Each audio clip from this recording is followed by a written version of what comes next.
যা আপনার স্ত্রীর কাছে আছে তা তাদের কাছে সেম জিনিস, সেম সেম। এখানে এত বেশি লোভনীয় আর কিছু নাই। পর্নোগ্রাফি দেখতে দেখতে মানুষের মাথাটা এমন নষ্ট হয়ে গেছে, নিজের স্ত্রীকে এখন আর ভাল লাগে না, মানুষের বউকে ভাল লাগে, তাই না? এটার একমাত্র কারণ পর্নোগ্রাফি দেখা। যারা পর্নোগ্রাফিতে আসক্ত, আল্লাহ পাকের কাছে তওবা করবেন, বের হয়ে আসবেন, নাহলে আপনি জীবনে কখনো সুখী হতে পারবেন না। আপনি মন থেকে কখনো কনফিডেন্ট থাকতে পারবেন না, সুখী হতে পারবেন না।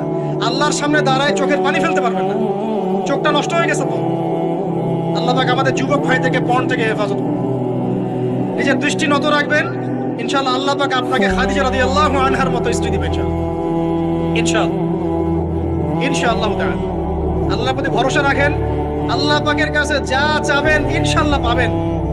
আল্লাহর প্রতি যে ধারণা রাখবেন আল্লাহ তেমনই হবেন ইনশাআল্লাহ। কেউ যদি ধারণা রাখে আল্লাহ আমার সাথে নাই, আল্লাহ আমাকে দিবে না, আল্লাহ তার সাথে থাকবে না।